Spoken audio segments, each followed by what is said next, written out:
Raison numéro 3, pourquoi il est difficile de trouver l'amour en 2025 ? L'érosion de la communication authentique. Alors on pourrait croire qu'avec tous les moyens de communication modernes, que ce soit les messages, les appels vocaux, les visios, on n'a jamais été aussi proches. En réalité, nous n'avons jamais été connectés technologiquement autant, nous sommes d'accord, mais déconnectés émotionnellement. Par exemple, les conversations numériques ont remplacé le face-à-face et avec elles, une part essentielle de la relation humaine s'est effacée. Et oui, le ton de la voix, le paraverbal, le regard, la gestuelle et les silences qui sont pleins de sens. Aujourd'hui, les émotions passent par des emojis, les intentions se traduisent en vue à 22h41 et les sentiments se mesurent à la vitesse de réponse. L'amour est devenu un échange de notifications. Et ce glissement a un prix. Moins d'émotions réelles, plus de malentendus. Un message sec peut être mal interprété, une absence de réponse devient tout un drame, un like peut déclencher une jalousie folle. Derrière l'écran, tout se dramatise, tout se déforme. La distance numérique amplifie les insécurités et nourrit les attentes irréalistes. On veut une attention constante, une réponse immédiate, une présence digitale permanente. Nous sommes devenus impatients.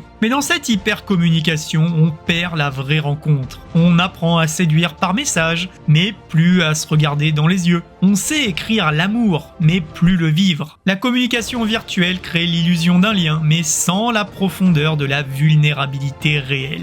Et quand on finit enfin par se voir, on réalise souvent que la magie du virtuel ne se traduit pas toujours dans le réel. Je suis sûr que vous avez connu cette situation. Alors vous avez parlé des heures avec quelqu'un en ligne, les échanges étaient fluides, parfaits, puis vient la rencontre. Et là, un malaise total. Le regard ne suit pas les mots, la complicité semble artificielle, le silence devient lourd. Ce n'est pas que la personne a changé, c'est que vous ne l'aviez jamais vraiment rencontrée. Vous aviez dialogué avec une version numérique d'elle, polie, filtrée et optimisée. En 2025, on confond souvent communication et connexion. Parler n'est pas se comprendre et échanger des messages ne remplace pas le contact humain. Retrouver l'amour authentique, c'est aussi réapprendre à parler avec le cœur, pas avec votre clavier.